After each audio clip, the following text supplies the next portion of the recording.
How will the pandemic change us?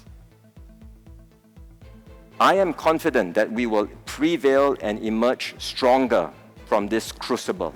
And my hope is for Singapore to emerge as a fairer, greener, and more equal country with a much stronger spirit of solidarity and shared purpose.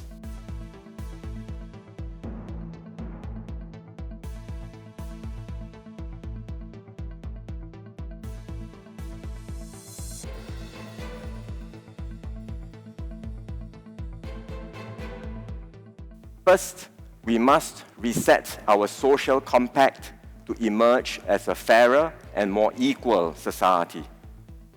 The pandemic may be indiscriminate about who it infects, but its impact is anything but equal. It has in fact widened the gulf between the haves and the have-nots.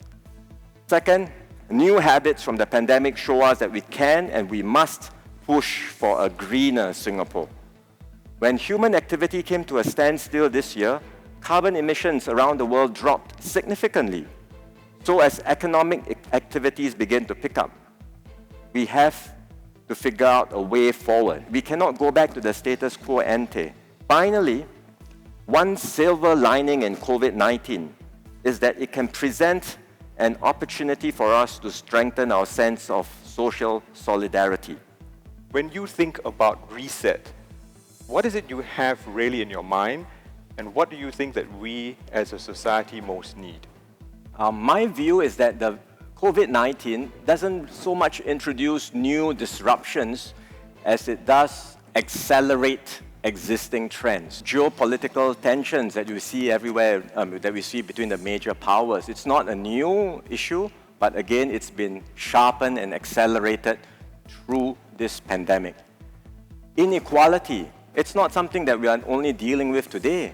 So it's with this in mind that we prepare our sequel, if you will, right? It's a sequel where we already know what the big forces around us are, but we must recognize that the forces are coming now with double, triple the force that we had anticipated before, and therefore it behooves us to fundamentally re-examine all our operating assumptions, our paradigms, and think about how we can better prepare our society for this new world. How can we encourage employers to raise salaries, to add value, and raise the status of more jobs? And how can we in turn encourage society to see the value in traditionally low-paying, low-status jobs? If you think about the spectrum of work, there's head work, there is hands work, technical, hands-on work, there is heart work, work that involves the human touch or caring. And I think that balance in many societies have shifted towards a lot of emphasis on head, but not enough on hands and heart. And we do need to strike a better balance. It means not just incomes, it also means recognizing the contributions of every worker across the entire spectrum and according dignity and respect to the contributions of each worker.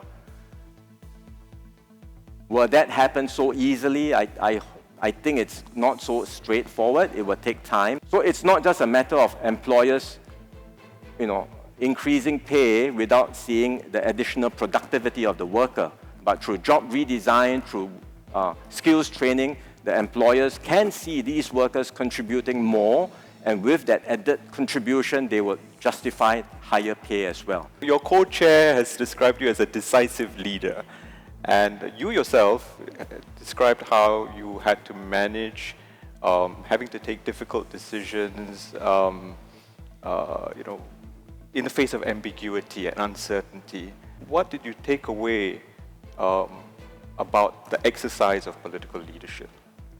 It's certainly not about deciding by gut, right? I don't trust my own gut. So I have obviously gut reactions to anything that comes up, but in decision making, in a situation like this, it is not just based on instincts. You've got to look at data, you've got to look at evidence. The policies, first and foremost, have to be determined by what's right from a public health point of view. But to some extent, the implementation of the policies do depend on the public acceptance of these measures. And that's a judgment. If the sense is the public is not prepared to accept the measures, we can talk about having new measures, but if the compliance rate is very low, then it's not going to be effective. So we have to think through a whole gamut of different issues before we develop any new measures. In the recent inauguration speech by President Joe Biden, there was a lot of emphasis also on solidarity and unity. And what struck me was he said, in a democracy, it's not about uniformity. There is diversity of views. And I think in the course of our discussions over the past week, we've heard about that diversity and increasing complexity in Singapore's society. How do you manage that diversity and yet have greater unity? It's a big question everywhere, particularly in a more plural society, in a more diverse society, where people may have different goals, aspirations. Your definition of a good life may not be the same as mine. And that's completely understandable. It's fine to have differences. But as I said, the more we can build consensus around what that common good is, regardless of our differences, political differences aside, individual differences aside, the more we can build consensus around what that common good is for Singapore, I think that gives us purpose, it gives us that sense of a common destiny for the future, and it will enable Singapore to continue thriving and doing well in the future.